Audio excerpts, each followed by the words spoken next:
RMC coaching centre Anantapur. ఈరోజు క్లాస్లో మనం ఫ్రాక్షన్స్ భిన్నాలకు సంబంధించిన ప్రాబ్లమ్స్ అన్నీ కంప్లీట్ చేసుకుందాం.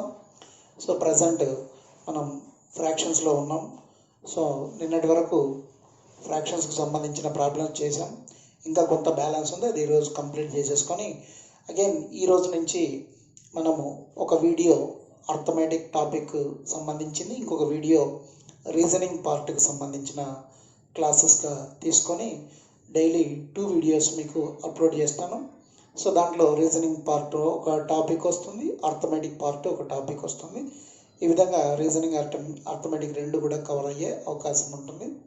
సో ఫస్ట్ మనం ఫ్రాక్షన్స్ కంప్లీట్ చేసుకుందాం. ఓకే అండి.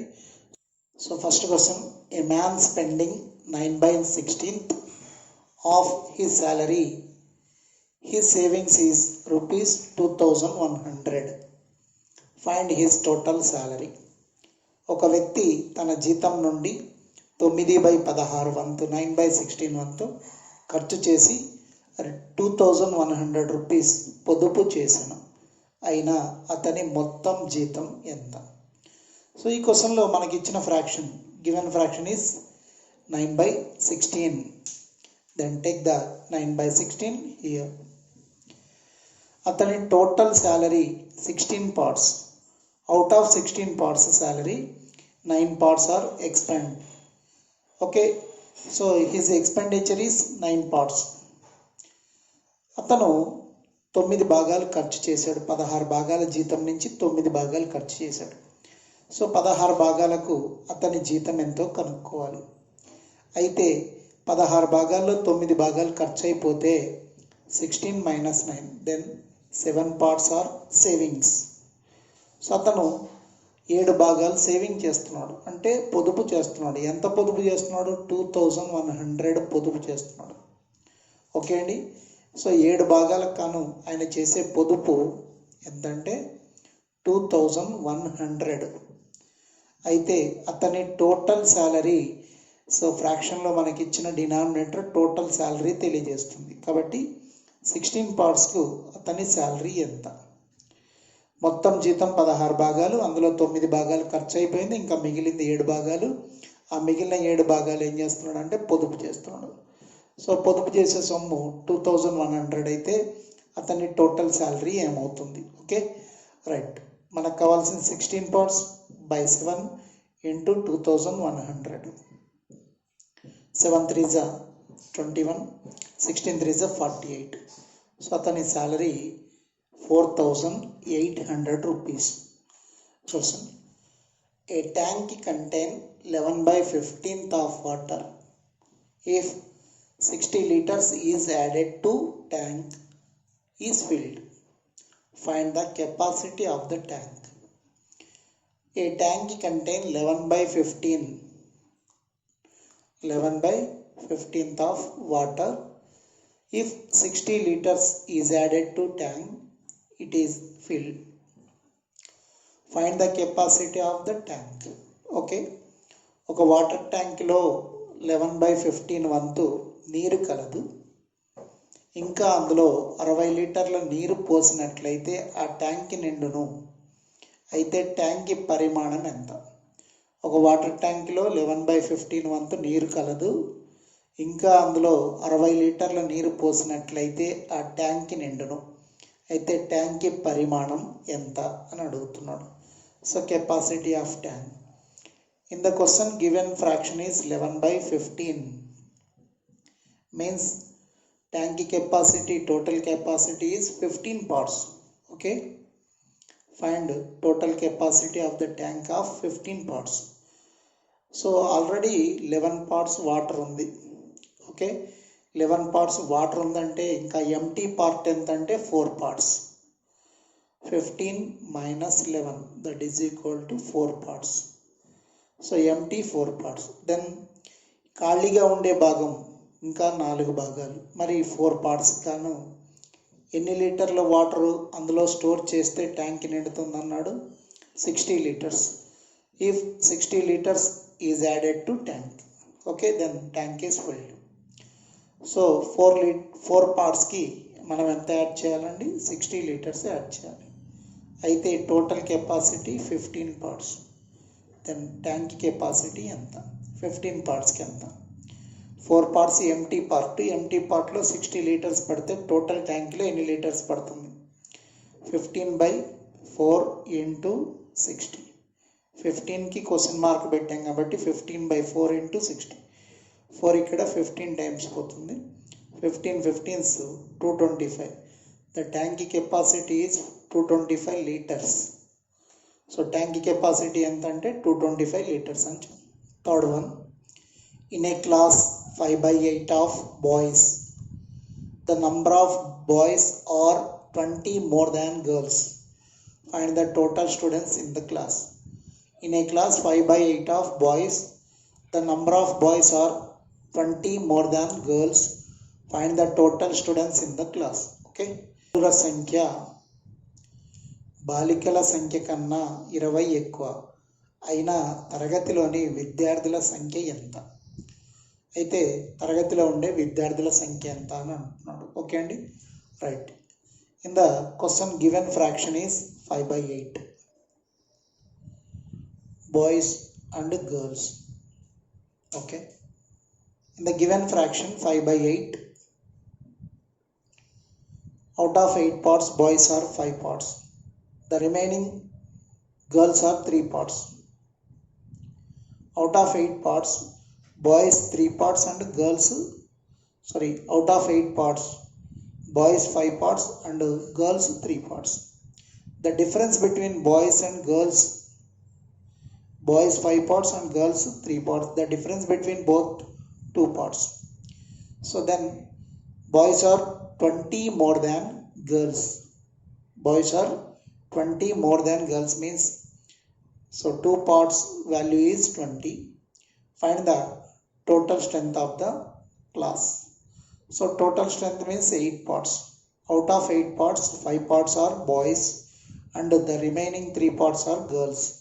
Out of 8 parts 3 parts girls and 5 parts boys. So boys is more than 2 parts of girls. So boys is more than 20 more than boys are 20 more than girls. Boys are 20 more than girls. Okay, so the difference between boys and girls are 2 parts. The 2 parts is equal to 20. Then find the total strength of the class. It is 8 parts. So 8 parts ki anta, 2 parts ki 20 aithe 8 parts ki anta, 8/2 into 20, then 2 10s, then the class strength is 80. Okay, so క్లాస్లో మొత్తం ఎంతమంది ఉన్నారంటే 80 మంది ఉంటారు. మనకిచ్చిన భిన్నం ప్రకారం 5/8లో క్రింద డినామినేటర్లో ఉండేది టోటల్గా అక్కడ ఉండే విద్యార్థుల సంఖ్యను తెలియజేస్తుంది. అందులో న్యూమరేటర్లో ఉండేది బాయ్స్. సో అందులో బాయ్స్ 5 భాగాలు, 8 భాగాల్లో 5 భాగాలు బాయ్స్ పోగా మిగిలిన 3 భాగాలు గర్ల్స్. అంటే 5లో, సో 8లో 5 తీసేస్తే ఇంకా 3 భాగాలు ఉంది కాబట్టి 3 భాగాలు ఎవరంటే గర్ల్స్. మరి 8లో 3 భాగాలు బాలికలు, 8లో 5 భాగాలు బాలురు. బాయ్స్కి గర్ల్స్కి డిఫరెన్స్ ఎంతంటే 2 భాగాలు, 5కి 3కి డిఫరెన్స్ 2 పార్ట్స్. సో అప్పుడు ఏమన్నాడంటే బాలికల కన్నా 20 ఎక్కువ, బాలుర సంఖ్య బాలికల కన్నా 20 ఎక్కువ. కాబట్టి బాయ్స్ ఏమో ఇక్కడ 2 పార్ట్స్, నంబర్లో చూస్తే 20. సో 2 భాగాలకు గాను వాళ్ళు 20 మంది ఎక్కువగా ఉన్నారు. భాగాలుగా చూస్తే 2 భాగాలు, ఎంతమంది ఎక్కువగా ఉన్నారంటే 20 మంది. కాబట్టి మొత్తం క్లాస్లో ఉండే విద్యార్థులు 8 భాగాలకి ఎంత? So 8/2 into 20 that is equal to 80. So ఇప్పుడు మనకు విద్యార్థుల సంఖ్య ఎంత అంటే తరగతిలో ఉండే విద్యార్థుల సంఖ్య 80. Okay, fourth, in a town 16/25 are literates. The number of illiterates are 1400 less than literates. Find the total population. In a town 16/25 are literates. The number of illiterates are 1400 less than the literates. Find the total population. Okay, so ఒక పట్టణంలో 16/25 వంతు అక్షరాస్యుల కన్నా నిరక్షరాస్యులు 1400 తక్కువ. అక్షరాస్యుల కన్నా నిరక్షరాస్యులు 1400 తక్కువగా ఉన్నారు. అయితే మొత్తం జనాభా ఎంత ఉంది అని అడుగుతున్నాడు. సో ఇట్లాంటి ఫ్రాక్షన్స్లో ఎటువంటి క్వశ్చన్ ఇచ్చినా కూడా మనం ఇదంతా కూడా స్టెప్ బై స్టెప్ వేయాల్సిన పని ఉండదు. క్వశ్చన్ చూసి అక్కడే ఆన్సర్ చేయొచ్చు, బట్ మీకోసం క్లియర్గా ఉంటుందని స్టెప్ బై స్టెప్ వేస్తున్నాను.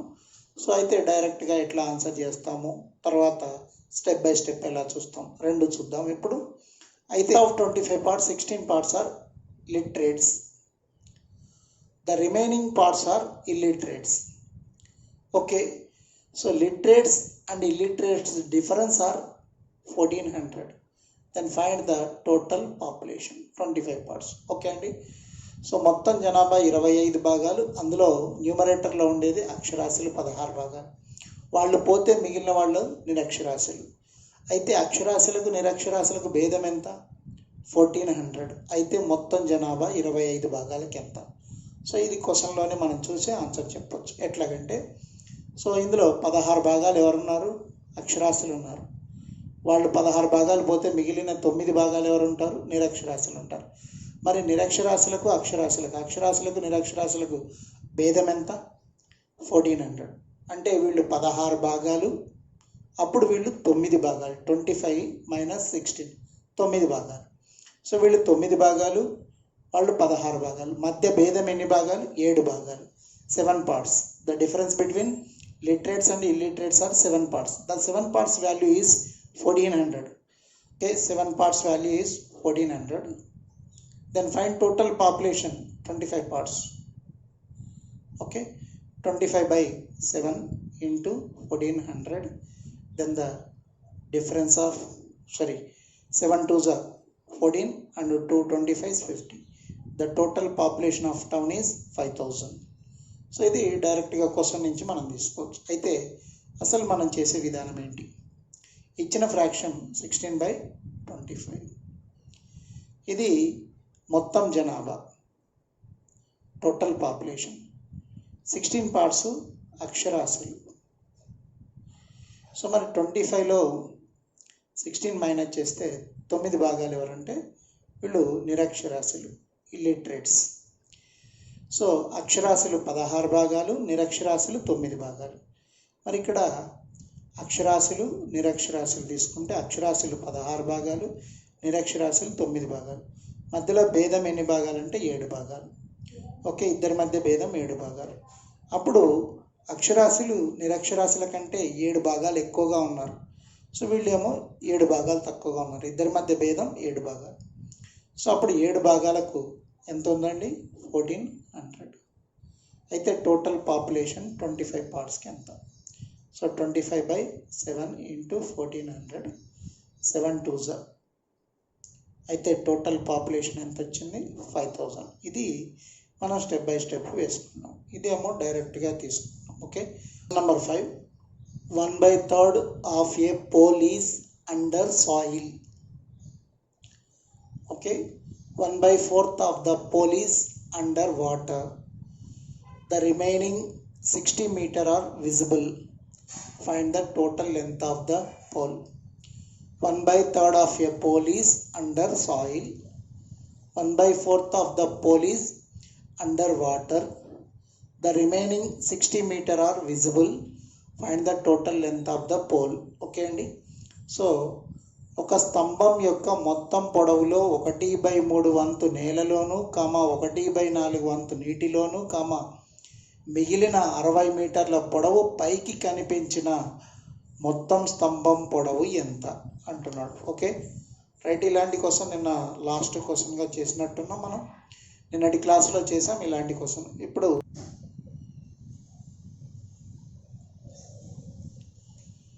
ఓకే అండి.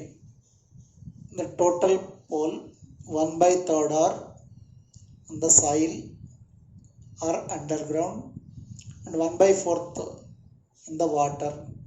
The remaining 60 meters are visible. Okay, then find the total length of the pole అంటున్నాడు. ఓకే, మనకు కనిపించే భాగము 60 మీటర్ అయితే కనపడని భాగం ఏది? సో మనకు కనపడని భాగాల్ని లెక్క వేసుకుంటాం. 1/4 వాటర్లో ఉంది, కనపడదు. 1/3 అండర్ గ్రౌండ్లో ఉంది, కనిపించదు. సో రెండు యాడ్ చేసుకుంటే cross multiplication of 2 fractions, 3 1s are 3 plus 4 1s are 4 by 3 4s are 12. The fraction becomes 7/12. అంటే ఇక్కడ మొత్తం స్తంభం పొడవు 12 భాగాలు, అందులో మనకు కనిపించని భాగము 7 భాగాలు. So out of 12 parts 7 parts are hide here. So 7 parts కనిపించట్లేదు. మరి కనిపించే భాగం 12 - 7 = 5 parts. ఇది కనిపించే భాగం.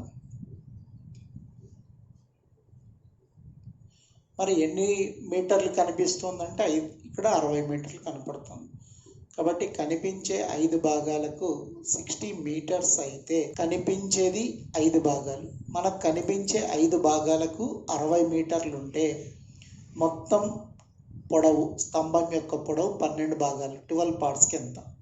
12/5 × 60, 5 12s. The total length of the pole is 144 meters. Okay అండి, మనకిచ్చిన స్తంభంలో 1/3 వంతు నేలలో ఉంది, 1/4 వంతు నీటిలో ఉంది. ఈ 2 భాగాలు మనకు కనపడవు, క్రింది భాగంలో ఉంటాయి కాబట్టి. సో కనపడని 2 భాగాలు కలుపుకుంటే వచ్చిన ఫ్రాక్షన్ ఏంటి? 7/12. అందులో డినామినేటర్లో ఉండే నంబర్ ఏం తెలియజేస్తుందంటే టోటల్ మనకు పోల్ మొత్తం ఎన్ని భాగాలు ఉందో తెలియజేస్తుంది. టోటల్ పోల్ 12 parts ఉంది. దాంట్లో 7 భాగాలు మనకు కనిపించదు. 7 భాగాలు తీసేస్తే మనకు కనిపించేది ఎన్ని భాగాలు అంటే 5 భాగాలు కనపడతాం. సో 5 భాగాలకు 60 అయితే టోటల్గా పోల్ మొత్తం 12 partsకి ఎంత? సో 12/5 × 60, 5 ఇక్కడ 12 times పోతే 12 12s are 144. Total number 6th. In an election, a candidate got 9/16 votes and he elected by 400 votes. In an election, a candidate got 9/16 votes and he elected by 400 votes. Find total votes polled and how many votes are got the second or other candidate. Okay. So ఒక ఎన్నికలో ఒక అభ్యర్థికి 9/16 వంతు ఓట్లు వచ్చి 400 ఓట్లతో గెలిచెను. అయినా అక్కడ పోలైన మొత్తం ఓట్లు మరియు రెండో అభ్యర్థికి వచ్చిన ఓట్లు ఎన్ని? ఓకే, సో ఇక్కడ సెకండ్ క్యాండిడేట్కి ఎన్ని ఓట్స్ వచ్చాయి, తర్వాత టోటల్గా పోలైన ఓట్లు ఎన్ని అని అడుగుతున్నాడు. సో మనకి ఇచ్చిన ఫ్రాక్షన్ నుంచి డైరెక్ట్గా మనం ఆన్సర్ తీసుకోవచ్చు. చూడండి, సో టోటల్గా 9/16 మనకిచ్చు elected candidate got 9 parts and so second person or second other candidate got 7 parts. The difference between 7 and 9 is 2 parts. Then the 2 parts value is 400. Then find 16 parts of total votes. Okay, మనకు భిన్నంగా ఏమి ఇచ్చారండి? 9/16 ఇచ్చారు. So మనకు 9/16 ఇచ్చారు అంటే మొత్తం పోలైనవి 16 భాగాలు, అందులో గెలిచిన అభ్యర్థికి వచ్చింది 9 భాగాలు. నెక్స్ట్ ఓడిపోయిన అభ్యర్థికి వచ్చినవి ఏంటంటే 16లో 9 పోతే 7 భాగాలు. 16 partsలో 7 parts ఓడిపోయిన అభ్యర్థికి, 9 parts గెలిచిన అభ్యర్థికి వచ్చింది. So the difference between both winner and loser. So difference is 2 parts. గెలిచిన అభ్యర్థికి ఓడిన అభ్యర్థికి మధ్య భేదము 2 భాగాలు. మొత్తం 16 భాగాల్లో మొదట గెలిచిన అభ్యర్థికి 9 భాగాలు వేసుకున్నాం. 16లో 9 పోతే మిగిలిన 7 భాగాలు ఓడిపోయిన అభ్యర్థికి వేసుకున్నాం. అంటే మొత్తం 16 భాగాలు ఓట్లు, అందులో 9 భాగాలు గెలిచిన అభ్యర్థికి, మిగిలిన 7 భాగాలు ఓడిన అభ్యర్థికి వచ్చాయి. ఇద్దరి మధ్య డిఫరెన్స్ ఎంత అంటే ఇతనికి 9 parts, అతనికి 7 parts, డిఫరెన్స్ 2 parts. ఆ డిఫరెన్సే వాళ్ళు ఇచ్చిన ఓట్స్ 400 ఓట్స్తో అతను విన్ అయ్యాడంటే అతని majority 400. The majority is 2 parts, value is 400. వచ్చిన మెజారిటీ 400 అయితే టోటల్గా పోలైన ఓట్లు మొత్తం ఓట్లు ఏంటంటే 16 భాగాలు. Then 16/2 × 400, 2 2s are 16 2s are 32, 3200 votes. The total votes are 3200. Okay. Next question. A boy can read 1/3 pages of a book on Monday, 2/5 pages read on Tuesday, the remaining 32 pages reads on Wednesday. Find the pages of the book. So a boy can read 1/3 pages of a book on Monday, 2/5 pages read on Tuesday, the remaining 32 pages reads on Wednesday. Find the pages of the book. Okay, ఒక బాలుడు ఒక పుస్తకంలో 1/3 వంతు పేజీలను సోమవారము, 2/5 వంతు పేజీలను మంగళవారం, మిగిలిన 32 పేజీలను బుధవారం చదివిన ఆ పుస్తకంలోని మొత్తం పేజీల సంఖ్య ఎంత? సో బుక్లో ఉండే టోటల్ పేజెస్ ఎన్ని ఉన్నాయో కౌంట్ చేయమంటున్నాడు. సో మరి first Monday, he read Monday on Monday 1/3 and 2/5 on Tuesday and the remaining 32 on Wednesday. Okay, ఆ పుస్తకంలో 1/3 వంతు పేజీలను సోమవారం చదివేశాడు. మండే చదివింది 1/3. నెక్స్ట్ ట్యూస్డే చదివింది 2/5. మరి 2 రోజుల్లో మొత్తం ఎంతో చదివాడు, ఎన్ని భాగాలు చదివాడు, పుస్తకంలో ఉండే పేజీలు మొత్తం ఎన్ని భాగాలు, అతను చదివింది ఎంత, చదవాల్సింది ఎంత, ఇది కౌంట్ చేద్దాం. సో ఫస్ట్ మండే చదివింది 1/3, ట్యూస్డే చదివింది 2/5. టోటల్ మరి క్రాస్ మల్టిప్లికేషన్లో తీసుకున్నట్లయితే 5 1s are 5 plus 3 2s are 6 by 3 5s are 15. So 11/15. The total book 15 parts. So out of 15 parts he read 11 parts already in 2 days. Okay, so 15 parts lo 11 parts pote the remaining 4 parts on Wednesday. He read the 4 parts on Wednesday. Then the 4 parts value is 32. So 4 parts గాను అతనిది ఎన్ని పేజీలు, 32 పేజీలు చదివాడు. ఏ రోజు చదివాడు? అది Wednesday చదివాడు. ఓకే, సో అయితే టోటల్గా బుక్లో ఉండే పేజీల సంఖ్య, సో అవుట్ ఆఫ్ 15 అంటున్నాం కదా డినామినేటర్ ప్రకారం. సో మనకు డినామినేటర్ ఎంతండి? 15. సో అంటే టోటల్గా బుక్ ఎన్ని పేజీలు ఉందంటే 15 parts. Then 15 parts how many pages? Okay, 4 partsకి 32 పేజెస్ అయితే 15 partsకి ఎంత? 15/4 into 32, 4 ఇక్కడ 8 times 15 8s are 120. So the book contain 120 pages. Okay, right. Okay, question is 7th question. A man spent on his salary 1/3 for food, 1/4 house rent, 1/6 school fees. Again his savings rupees 1800. Find his total salary. A man spent on his salary 1/3 for food, 1/4 for house rent, 1/4 for school fees. Again his savings are rupees 1800. Find his total salary. ఒక వ్యక్తి అతని జీతం నుండి 1/3 వంతు ఆహారానికి, 1/4 వంతు ఇంటి అద్దెకు, 1/6 వంతు స్కూల్ ఫీజులకు చెల్లించి ఇంకా 1800 పొదుపు చేసిన అతని మొత్తం జీతం ఎంత? ఓకే, ఇలాంటి క్వశ్చన్ నిన్నటి క్లాస్లో మనం చేసి ఉంటాం. సో మరి అదే క్వశ్చన్ వచ్చింది, మళ్ళీ ఒకసారి చూద్దాం. ఇలాంటి క్వశ్చనే సేమ్ నిన్నటి క్లాస్లో మనం చేసాం. సో ఈ క్వశ్చన్కి ఆన్సర్ ఎట్లా చేయాలో చూద్దాం. సో అతని ఖర్చులు, expenditures of his amount for food 1/3 and house rent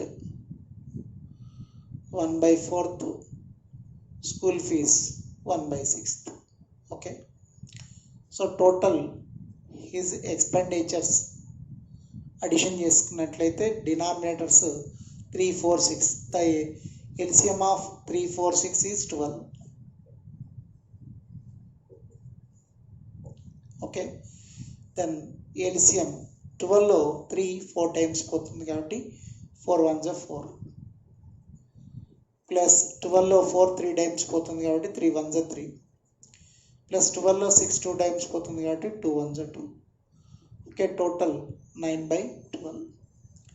his salary total 12 parts and his expenditures are 9 parts. Out of 12 parts, 9 parts is expenditure. The remaining 3 parts are savings. Okay, the saving 3 parts value is 1800. Find his total salary. The total salary is 12 parts and find his salary. Okay, so 12/3 into 1800, 3 4s are 18 4s are 72, 7200 his salary. Okay, అందులో అతని మొత్తం జీతం ఎంత, ఖర్చు ఎంత అని లెక్క వేసుకుంటున్నాం. ముందుగా అతని ఖర్చులన్నీ కలిపేసుకుంటే మనకు వచ్చింది ఎంత అంటే 9/12. అంటే డినామినేటర్లో ఉండే టోటల్ 12 parts అతని శాలరీని తెలియజేస్తున్నాయి. అతని శాలరీ 12 parts అయితే 9 parts ఖర్చు పెట్టేశాడు. 9 భాగాలు ఖర్చు పోతే ఇంకా మిగిలింది 3 భాగాలు ఏం చేస్తున్నాడు, పొదుపు చేస్తున్నాడు. 3 భాగాలకు కానీ ఆయన చేసే పొదుపు సొమ్ము ఎంత అంటే 1800. అయితే అతని మొత్తం జీతం 12 partsకి ఎంత? So 12/3 into 1800, 3 4s 18 4s 72. అతని నెల జీతం 7200 అవుతుంది. Next question. Now 8th question. Very important question. A water tank contains full of water. First 1/3 of water are removed from the tank. In that remaining 3/5 of water is removed. Again in the remaining 1/4 of water is removed. Now 1200 liters of water are left in the tank. Find the capacity of the tank. Okay, a water tank contains full of water. First 1/3 of water are removed from the tank. In the remaining 3/3 of the water is removed. Again in the remaining 1/4 of water is removed. Finally in the tank 1200 liters are left. Find the tank capacity. Okay, ఒక water ట్యాంక్లో పూర్తిగా నీరు నింపబడి ఉండెను. అందులో మొదట 1/3 వంతు నీటిని తీసివేసిరి. మిగిలిన నీటిలో 3/5 వంతు నీటిని తీసివేసిరి. ఆ తర్వాత మిగిలిన నీటిలో 1/4 వంతు నీటిని తీసివేసిరి. ప్రస్తుతం ట్యాంక్లో 1200 లీటర్స్ నీరుంటే ట్యాంక్ కెపాసిటీ ఎంత, పరిమాణం ఎంత అంటాడు. ఓకే, సో ఇక్కడ క్వశ్చన్లో మిగిలిన అనే పదాన్ని వాడాడు. The remaining part of water అని అంటున్నాడు. సో ఇక్కడ మిగిలిన దానిలో తీసుకుంటున్నాడు కాబట్టి అక్కడ మనం ఏ విధంగా కౌంట్ చేస్తామో చూడండి. ఓకే అండి, first the capacity of tank is some x litres and finally tank in the tank left 1200 litres. చివరిగా ట్యాంక్లో ఉన్నది 1200 లీటర్లు. ట్యాంక్ కెపాసిటీ x అనుకుంటున్నాం. ట్యాంక్లో చివరిలో మిగిలింది మనకు 1200. సో ఫస్ట్ ఎంత భాగాన్ని తీసేశారండి, 1/3 వంతు తీసేశారు. సో 3 partsలో 1 part రిమూవ్ చేస్తే ఇంకా 1 part పోతే again 2/3. Okay, next 3 parts removed in the remaining. So 5 partsలో 3 parts తీసేశారు. అవుట్ ఆఫ్ 5 partsలో 3 parts పోయినాయి అంటే మిగిలింది రిమైనింగ్ 2/5. ఓకే, నెక్స్ట్ 1/4 తీసేశారు. 4 partsలో 1 part పోతే ఇంకా మిగిలింది 3/4. చివరిగా ట్యాంక్లో మిగిలింది 1200 లీటర్స్. ఓకే, సో ఇక్కడ మిగిలిన రిమైనింగ్ పార్ట్ గురించి చెప్తున్నాడు కాబట్టి మిగిలిన అనే పదం వచ్చినప్పుడు ఈ విధంగా కౌంట్ చేసుకోవాలి. ట్యాంక్ కెపాసిటీ మనకు తెలియదు, x లీటర్స్ అనుకుంటున్నాం. ప్రస్తుతం ట్యాంక్లో ఉండేది 1200 లీటర్స్. ఫస్ట్ తీసింది ఎంతంటే 1/3, అంటే 3 భాగాల్లో 1 భాగం తీసేశారు. అప్పుడు మిగిలింది ఎంత అంటే 2/3. సో 3లో ఒకటి భాగం పోతే ఇంక మిగిలింది 2 భాగాలు కాబట్టి 2/3. సో అగైన్ నెక్స్ట్ పార్ట్ ఏం తీసేశారంటే నెక్స్ట్ టైం 3/5 పార్ట్ తీసేశారు. అంటే 5 భాగాల్లో 3 భాగాలు తీసేస్తే మిగిలింది 5లో 3 పోతే 2/5 2/5. సో నెక్స్ట్ 1/4 తీసేశారు, remove the water. So 4 పార్ట్స్లో 1 part పోతే రిమైనింగ్ 3/4. అయితే మొత్తంలో మన దగ్గర మిగిలింది ఎంత అంటే 1200 లీటర్స్. ఓకే, ఇక్కడ cancel చేసేటండి. 2 2s 4, 3 3 cancel, 5 into 1200. The tank capacity x is equal to 1200 into 5. Okay, x is equal to 12 5 is 60. 6000 liters capacity. Okay, the tank capacity 6000 liters capacity. Okay అండి, రైట్. నచ్చినట్లయితే లైక్ చేయండి, share చేయండి, తప్పకుండా subscribe చేసుకోండి. Subscribe చేసుకోవడం వల్ల మీరు update అవుతారు. ఎప్పుడు మిస్ అయిన వీడియోస్ కూడా మళ్ళీ చూసే అవకాశం ఉంటుంది కాబట్టి సో మళ్ళీ అన్ని వీడియోస్ చూస్తూ ఉండండి. చూసి సబ్జెక్ట్ నేర్చుకోండి. ఏమైనా డౌట్స్ ఉంటే